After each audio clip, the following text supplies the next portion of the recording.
Imagine o seu pior pesadelo se tornando realidade. Para Sofia, esse pesadelo tinha um rosto, uma voz fria e o poder de destruir vidas. A família do homem que ela um dia amou. Esta não é uma história sobre um amor que deu errado. É uma jornada visceral pela dor do abandono, a crueldade da elite e uma força que só uma mãe, encurralada, é capaz de encontrar.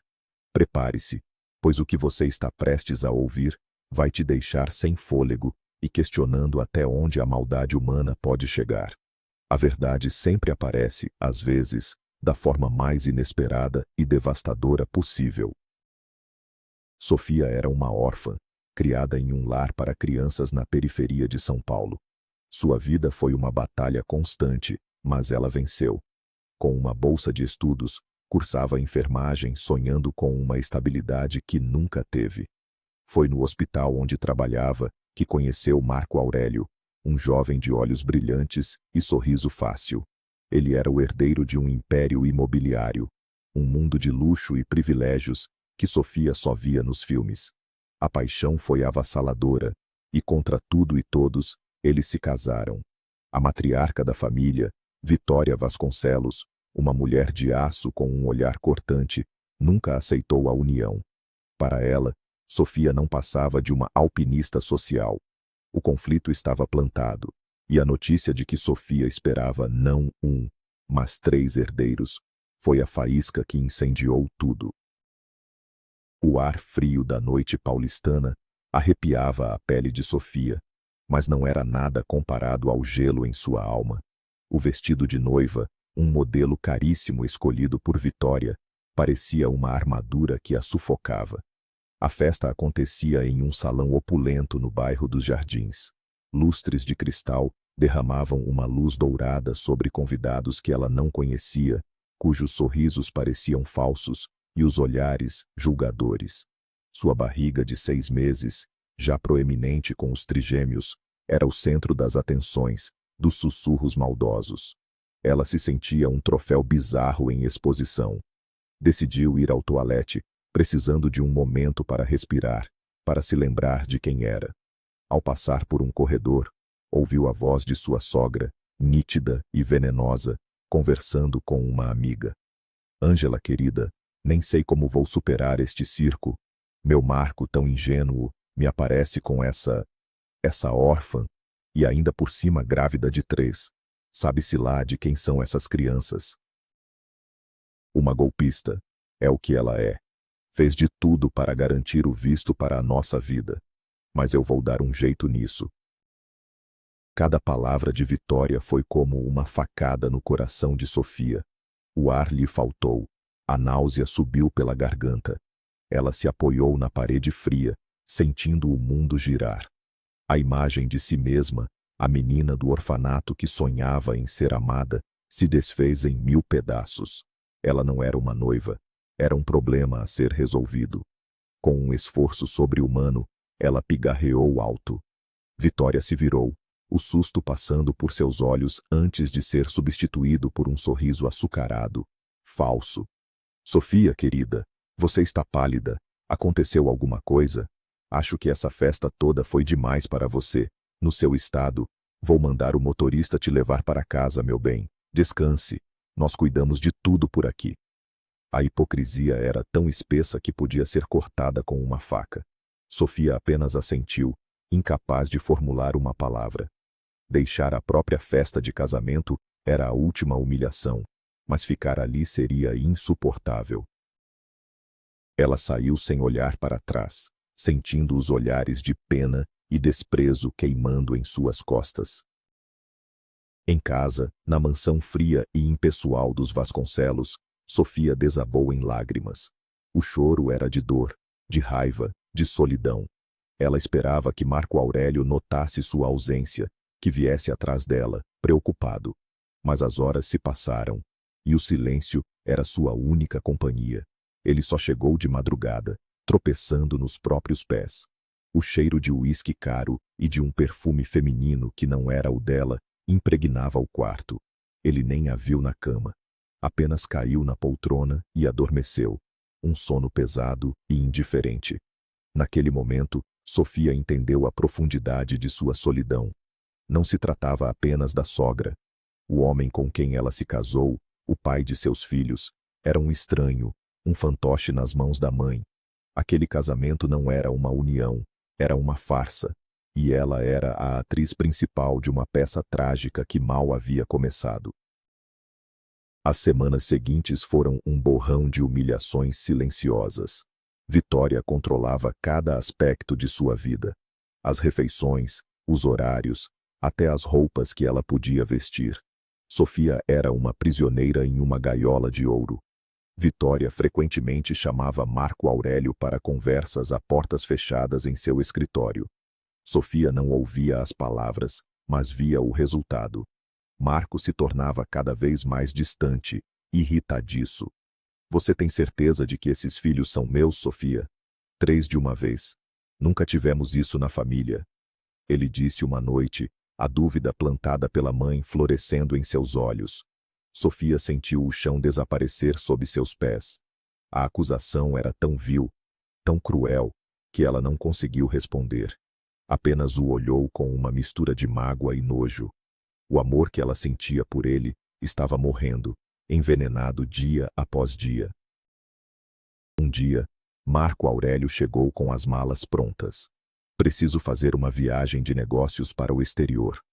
Coisa de umas 3 semanas. Meu pai precisa de mim. A desculpa era esfarrapada, e ambos sabiam disso. Marco, por favor, não vá. Estou quase no fim da gravidez. E se acontecer alguma coisa? Eu estou sozinha aqui. Sua mãe. Ela me odeia. Sofia implorou, as lágrimas escorrendo por seu rosto. Ele desviou o olhar, incapaz de encará-la. Não seja dramática, Sofia. Meus pais estão aqui. Eles cuidam de você se precisar. Eu tenho que ir. É importante para a minha carreira. Ele a beijou na testa, um beijo frio, sem vida, e partiu. Sofia assistiu o carro de luxo desaparecer pelo portão e soube, com uma certeza terrível, que ele não voltaria. Ela não era mais esposa. Era um fardo que estava sendo descartado. Uma semana depois, no meio da noite, uma dor aguda e intensa a despertou.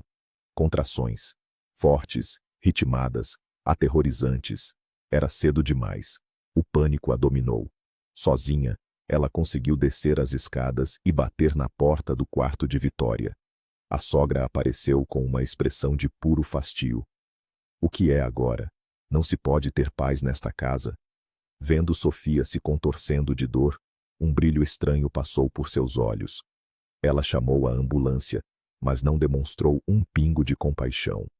Enquanto os paramédicos a colocavam na maca, as últimas palavras de Vitória foram: pelo menos não vai sujar meus tapetes persas. Tente não fazer muito escândalo no hospital. Sofia foi levada para um hospital público, o mesmo onde estagiava, um lugar que Vitória jamais pisaria. Foi a última vez que viu a sogra por um longo tempo. No hospital, a situação era crítica. Os médicos lutaram por horas para segurar a gravidez, para dar mais tempo aos bebês. Sofia foi colocada em repouso absoluto, monitorada 24 horas por dia. Ela tentou ligar para Marco Aurélio. O número estava fora de serviço. Ligou para a mansão. Ninguém atendeu. Os dias se transformaram em semanas de angústia e solidão. As outras mães na enfermaria recebiam visitas, flores, carinho. Sofia não tinha ninguém. Foi nesse período de desespero que ela se apegou a uma das enfermeiras mais antigas, Dona Nina, uma senhora de sorriso gentil e mãos firmes, que sempre tinha uma palavra de conforto. Calma, minha filha. Pense nessas 3 vidinhas aí dentro. Elas precisam de você forte, dizia ela, ajeitando seu travesseiro. Nina se tornou sua única conexão com o mundo exterior, sua única fonte de humanidade. Quando os bebês não puderam mais esperar, o parto foi tenso, mas bem-sucedido. 2 meninos e uma menina, Lucas, Gabriel e Isabela. Pequenos, frágeis, mas perfeitos. Ao segurá-los pela primeira vez, um amor feroz e protetor inundou Sofia, varrendo todo o medo. Ela tinha um propósito. Ela tinha uma família. Mesmo assim, A realidade era assustadora. Como ela iria cuidar de 3 bebês sozinha? Sem dinheiro, sem casa, sem ninguém? Desesperada, ela deu o endereço da mansão para Dona Nina e pediu que entregasse um bilhete a Marco. Por favor, diga que os filhos dele nasceram. Diga que preciso dele. Nina, com o coração apertado, concordou. Ela sabia que a missão era ingrata, mas não podia negar o pedido daquela jovem mãe. No dia seguinte, Dona Nina voltou com o olhar triste. Minha querida, eu sinto muito, começou ela, sentando-se na beira da cama. Fui até lá. Um homem alto, bem vestido, saiu da casa. Era ele, não era? Mostrei a foto. Sofia assentiu, o coração disparado.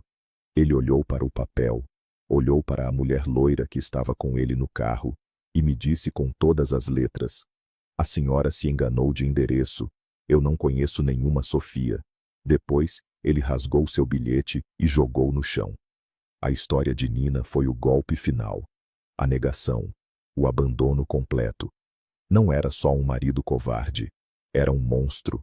Sofia chorou silenciosamente, um choro de quem perdeu a última esperança. Mas então, ela olhou para os 3 bercinhos ao lado de sua cama. A dor se transformou em fúria, uma fúria fria e determinada. Eles iriam se arrepender. O dia da alta chegou. Sofia não tinha nada. Nem uma roupa para os bebês, nem um carro para levá-los. Foi então que Dona Nina apareceu com seu irmão, Heitor. Ele era um homem alto, de ombros largos e um olhar sereno. Mancava visivelmente de uma perna. Este é o Heitor. Ele veio nos ajudar, disse Nina. Heitor não fez perguntas. Apenas pegou um dos bebês com uma delicadeza surpreendente, seu rosto se iluminando com um sorriso. Juntos, os 3 e os 3 bebês saíram do hospital. Para surpresa de Sofia, uma equipe de reportagem local estava na porta. Dona Nina, em um ato de inteligência, havia ligado para a prefeitura. Uma mãe com trigêmeos, abandonada, era uma história. Prometeram a Sofia um apartamento de auxílio social. Naquele momento, em meio ao caos, ela sentiu um pingo de esperança. Ela não estava mais totalmente sozinha. Heitor e Nina a ajudaram a se instalar na pequena kitnet que ela ainda mantinha alugada na Vila Madalena. O lugar era apertado para uma pessoa. Imagine para 4. Os primeiros meses foram um inferno de mamadeiras, fraldas e noites sem dormir. Se não fosse por Heitor e Nina, Sofia teria enlouquecido. Heitor vinha todos os dias depois do trabalho como segurança. Montou os berços que conseguiram de doação, consertava o chuveiro, fazia compras. Ele nunca falava muito, mas sua presença era um porto seguro. Ele olhava para as crianças com um carinho que o verdadeiro pai nunca demonstrou. Sofia, aos poucos, foi se permitindo confiar nele. Viu que por trás da aparência séria e da perna manca, havia um homem de uma bondade e força raras.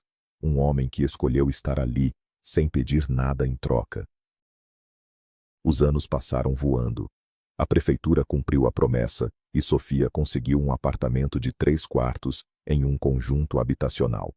As crianças cresceram saudáveis e alegres. Sofia se formou e trabalhava como enfermeira no mesmo hospital onde deu à luz. Heitor se tornou uma figura paterna para Lucas, Gabriel e Isabela. Ele os ensinou a andar de bicicleta, contava histórias antes de dormir e os chamava de meus campeões e minha princesa. O amor entre ele e Sofia floresceu de forma natural, silenciosa, construído sobre uma base de respeito e cuidado mútuo. Eles eram uma família, imperfeita, inusitada, mas real e feliz. O passado doloroso com os Vasconcelos parecia uma vida distante, um pesadelo que ela havia superado. Ela mal sabia que o pesadelo estava apenas adormecido. Enquanto isso, o império dos Vasconcelos ruía. Vitória foi afastada de seu cargo na empresa após um escândalo de corrupção. O pai de Marco fez investimentos ruins e perdeu quase toda a fortuna. Marco Aurélio, sem o dinheiro e o poder da família, se afundou no álcool e no jogo. A notícia do sucesso de Sofia A órfã, que agora era uma enfermeira respeitada e mãe de 3 crianças lindas, era como sal na ferida aberta de Vitória. O fato de que o homem manco que a ajudou na saída da maternidade, Heitor, era agora um gerente de logística bem-sucedido em uma empresa concorrente, a enlouquecia. O ódio de Vitória não diminuiu com o tempo. Pelo contrário, ele se tornou uma obsessão doentia. Ela precisava destruir a felicidade de Sofia, e ela usaria a única coisa que importava para a ex-nora, seus filhos. Vitória convocou Marco Aurélio, que agora vivia de favores, para uma conversa. Marco, meu filho, se eu conseguir as crianças de volta para você, se eu tirar aqueles bastardos daquela mulher, você me perdoaria por tudo? Os olhos de Marco, antes vazios, brilharam com uma faísca de interesse. A ideia de ter os filhos, de talvez reaver parte de sua antiga vida, era tentadora. Eu faria qualquer coisa, mamãe. Qualquer coisa. Vitória sorriu, um sorriso gélido e calculista. O plano já estava se formando em sua mente. Ela entrou com um processo pela guarda, alegando que Sofia era uma mãe negligente e que Marco, o pai, queria seus direitos. O processo foi uma tortura para Sofia, mas ela venceu. No tribunal, ela declarou que Marco não era o pai, que ele havia abandonado a ela e aos filhos. Vitória gritou, prometeu um teste de DNA, mas a juíza indeferiu. Eles haviam perdido. A derrota no tribunal foi a gota d'água para Vitória. A razão a abandonou completamente. Se a lei não lhe daria o que ela queria, ela o tomaria à força. Ela usou o resto de suas joias para contratar homens de reputação duvidosa. O plano era simples e brutal. Sequestrar as crianças, forjar uma situação em que Sofia parecesse ter fugido com um amante e abandonado os filhos, e então Marco Aurélio apareceria como o pai salvador. Vitória não queria os netos por amor. Ela os queria como troféus, como a prova final de sua vitória sobre a mulher que ela tanto odiava. A obsessão a havia transformado em um monstro, cega para as consequências de seus atos. O palco para a tragédia final estava montado. Era uma tarde ensolarada de sábado no Parque Ibirapuera. As crianças, agora com 5 anos, corriam e gargalhavam no parquinho. Lucas e Gabriel competiam no escorregador, enquanto Isabela balançava, o cabelo voando. Sofia os observava de um banco, o coração cheio de amor. O celular tocou. Era Heitor, perguntando o que queriam para o jantar. A conversa durou apenas 2 minutos. 2 minutos que mudariam tudo. Quando Sofia ergueu os olhos novamente, o parquinho estava silencioso. Seus filhos haviam sumido. Um pânico gelado a paralisou. Ela gritou seus nomes, 1, 2, 3 vezes. Nada. Uma outra mãe se aproximou, o rosto pálido. Eu vi 2 homens. Eles os pegaram. Foram muito rápidos. Entraram num carro preto e saíram cantando pneu. O mundo de Sofia desmoronou. Um grito primal, de pura agonia, rasgou sua garganta. A polícia foi chamada, o parque foi interditado. Heitor chegou em minutos, o rosto uma máscara de fúria e preocupação. Sofia estava em estado de choque, incapaz de fazer outra coisa senão tremer e repetir os nomes dos filhos. Ela se sentia culpada, fraca. Como pôde se distrair? Como pôde deixar isso acontecer? Heitor a abraçou com força, sua presença sólida a impedindo de se desintegrar. Nós vamos encontrá-los, Sofia. Eu juro pela minha vida. Nós vamos trazê-los de volta. Ele olhou para o delegado, os olhos em chamas. Eu quero ajudar. Qualquer coisa. Eu sei quem fez isso. Só pode ter sido ela. Ele não precisava dizer o nome. Vitória Vasconcelos. O mal tinha um nome e um endereço. As primeiras 48 horas foram uma tortura. Nenhuma ligação, nenhum pedido de resgate. A polícia investigava Vitória, mas ela tinha um álibi perfeito. Estava em um evento de caridade, cercada por dezenas de testemunhas. Ela se fez de vítima, chorando para os repórteres sobre seus netinhos desaparecidos. Era uma performance digna de uma atriz. Sofia e Heitor, no entanto, não acreditavam em uma palavra.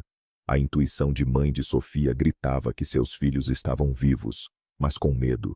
Ela não conseguia comer, não conseguia dormir. A única coisa que a mantinha de pé era a promessa de Heitor. Ele passava os dias na delegacia, pressionando os investigadores, e as noites ao lado de Sofia, segurando sua mão. A primeira pista surgiu de uma câmera de segurança de um pedágio na rodovia Castelo Branco. O carro preto usado no sequestro foi identificado. As imagens mostravam o veículo seguindo para o interior do estado, em direção a uma região rural e pouco povoada.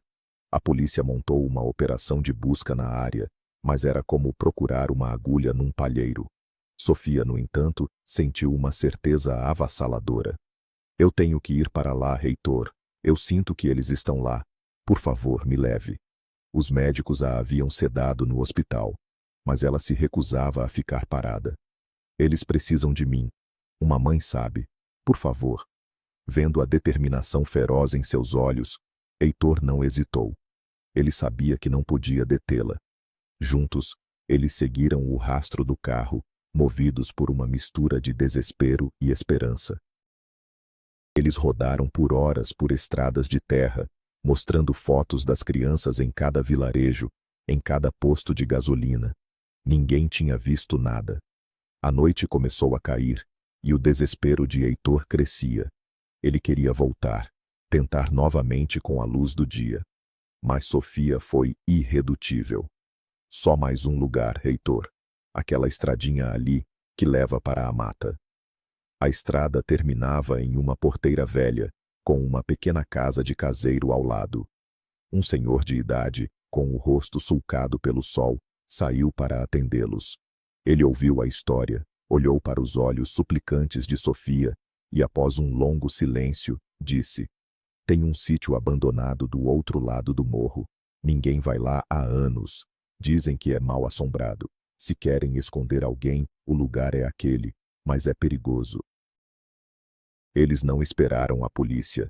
Guiados pelo caseiro, caminharam pela mata escura.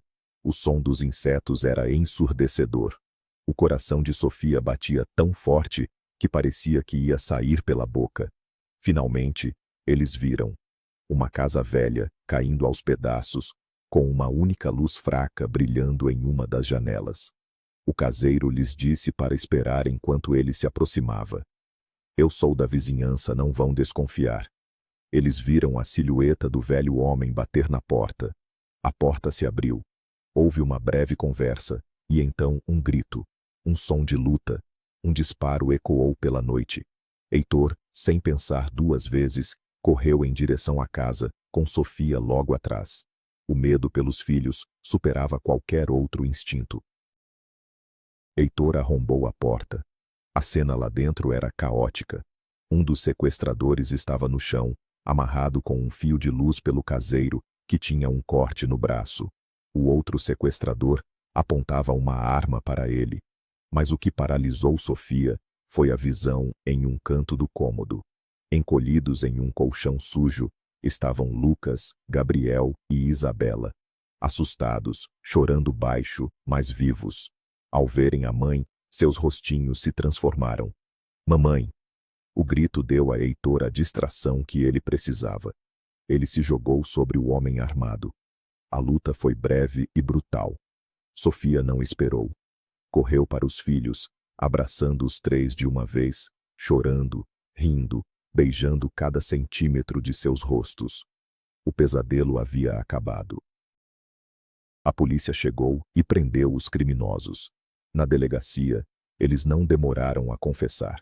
Contaram tudo: o plano, o dinheiro, quem os contratou. O mandante era Vitória Vasconcelos. Com a confissão, a polícia foi prendê-la.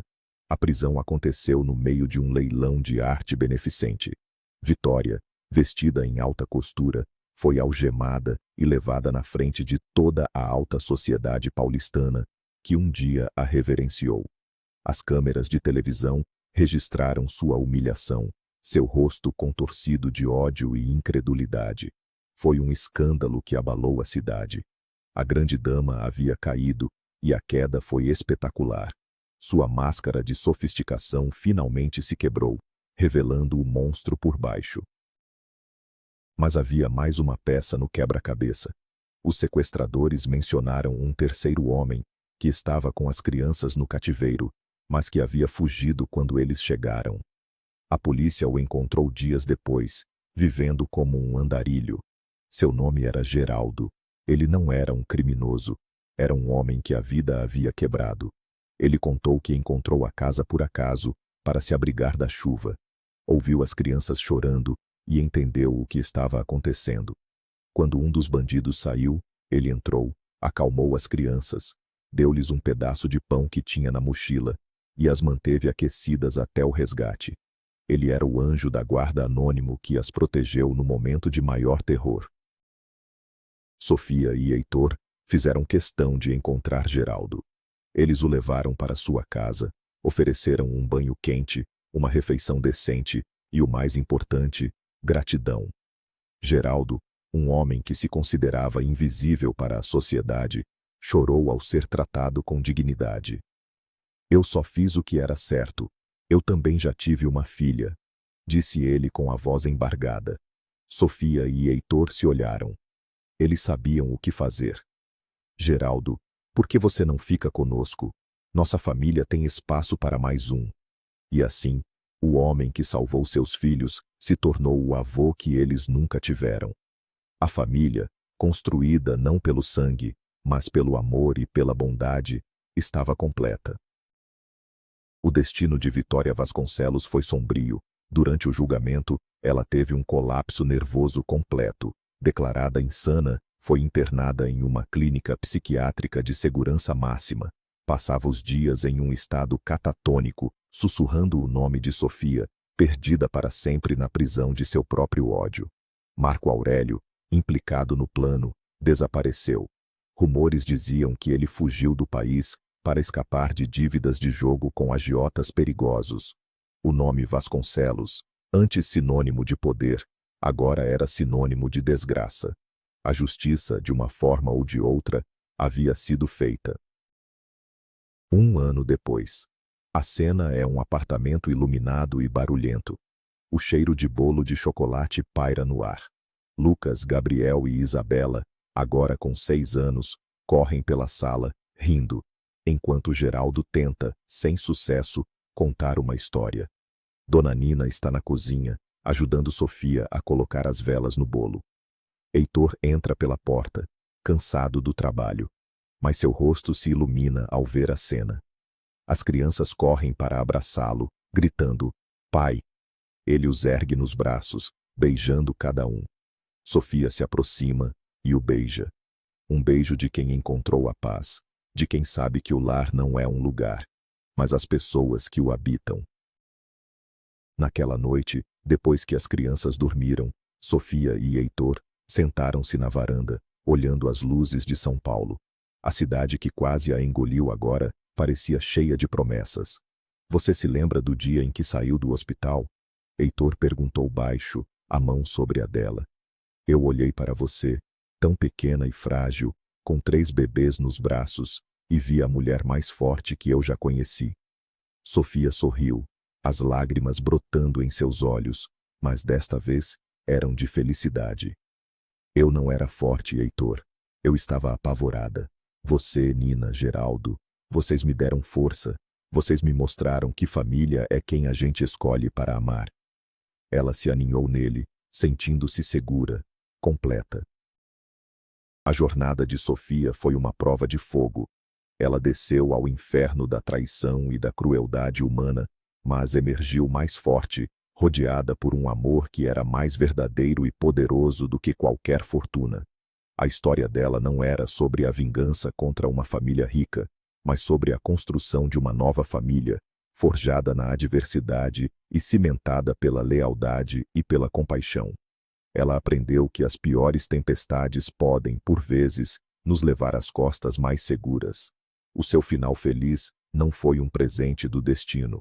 Foi uma conquista, uma prova de que, mesmo na escuridão mais profunda, a luz de um coração bom pode encontrar o caminho de volta para casa. No final, o império de ódio construído por Vitória ruiu sob o peso de sua própria maldade. A justiça dos homens a condenou, mas seu verdadeiro castigo foi a solidão eterna em um mundo de delírios. A família que Sofia construiu, por outro lado, floresceu. Eles provaram que laços de sangue não significam nada sem amor, e que a verdadeira riqueza está na coragem, na bondade e nas mãos que se estendem para nos levantar quando caímos. A história de Sofia é um lembrete poderoso de que a força de uma mãe é uma das forças mais implacáveis da natureza e que a luz sempre encontra uma forma de vencer a escuridão. Obrigado por acompanhar esta jornada emocionante até o fim. Se esta história tocou seu coração, por favor, deixe seu like, inscreva-se no canal e compartilhe com seus amigos. Seu apoio é fundamental para continuarmos trazendo narrativas como esta. E agora, eu pergunto a você: você acredita que a vingança é um prato que se come frio, ou que o melhor caminho é construir uma nova felicidade? Deixe sua opinião nos comentários.